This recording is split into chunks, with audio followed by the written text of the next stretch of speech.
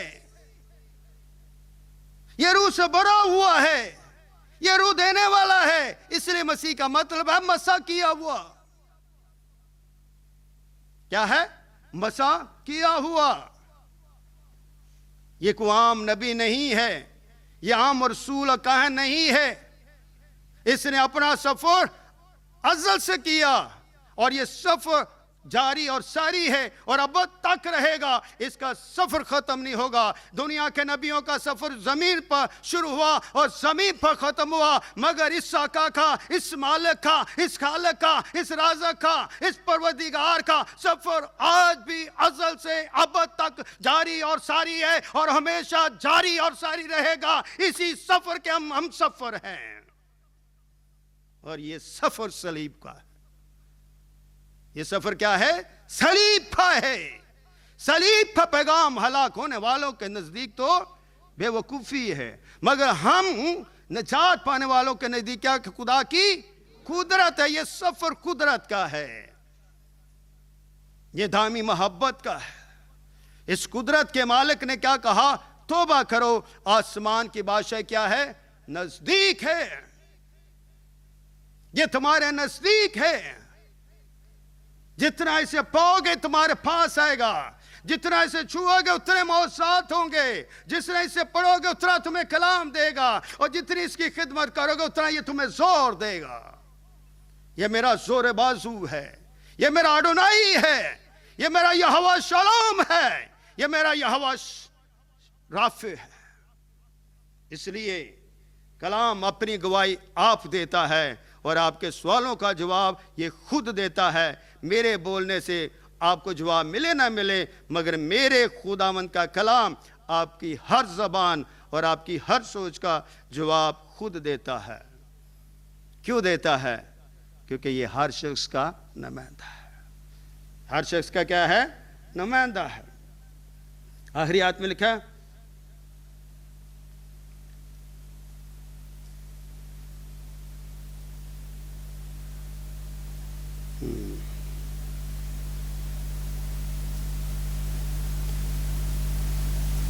ہاں اس کا ہم نے ایسا جلال دیکھا جیسے باپ کے کلوتے کا۔ یوحنا نے اس کی بابت گواہی دی اور پکار کا کہا، یہ وہی ہے جس کا میں نے ذکر کیا۔ اس کی دوسرے بھی گواہی دیتے، جس کا میں نے ذکر کیا، جو میرے بعد آتا مجھ سے کیا ہے؟ مقدم ہے۔ ہم بپتسمے کی بات کرتے مگر یہ کہتا ہے یہ مجھ سے زوراور ہے، جو میرے بعد آتا وہ مقدم ہے ٹھہرا، کیونکہ وہ مجھ سے پہلے تھا۔ یعنی جب سے خدا ہے تب سے وہ تھا، وہ مجھ سے پہلے تھا۔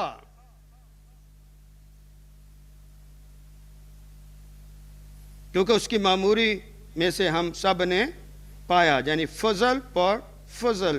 اس لیے شریعت تو موسیٰ کی معرفت دی گئی، مگر فضل اور سچائی یسوع مسیح کی معرفت ہم تک پہنچے۔ شریعت کا مطلب الہی قانون، الہی حکم، عہد جو خدا نے اپنے بندہ موسیٰ کے وسیلے سے دیا تاکہ شریعت کا قانون زمین پر لاگو ہو جائے۔ اور وہ قانون اس لیے بنا کیونکہ خدا نے اپنے بندہ موسیٰ کے وسیلے سے وہ 10 حکم دیے، کیونکہ وہ الہی قانون ہے، الہی حکم ہے، اور حکموں کو ہم پورا کرتے ہیں۔ اس لیے یسوع نے کہا میں شریعت کو منسوخ کرنے بلکہ پورا کرنے کے لیے آیا۔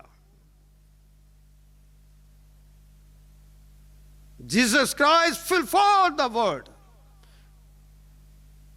وہ کسی کو بھی خلا میں رکھنا نہیں چاہتا۔ اگر آگے کیا لکھا ہے؟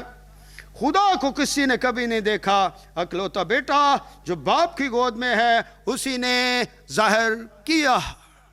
سب مل کر پڑھتے، خدا کو کسی نے کبھی نہیں دیکھا، اکلوتا بیٹا جو باپ کی گود میں اسی نے ظاہر کیا۔ یہ ظاہر کیا ہوا ہے، یہ نکلا ہوا ہے، اور یہی ازلی ہے، یہی ابدی ہے۔ ازلی وہی ہو سکتا جو ابدی ہے، ابدی وہی ہو سکتا جو ازلی ہے، اور فضل کا بانی وہی ہو سکتا ہے جو قدوس ہے، محیب ہے، جو پاک ہے۔ جو پاک ہے وہ میرے گناہوں کو ڈھانپ سکتا ہے، چھپا سکتا ہے، میری نجاست کی جھریوں کو وہ دور کر سکتا ہے، اور اپنے خون سے مجھے تازگی دے کر الفت کے پیمانے پر بٹھا کر اپنی بادشاہ کا وارث بناتا ہے۔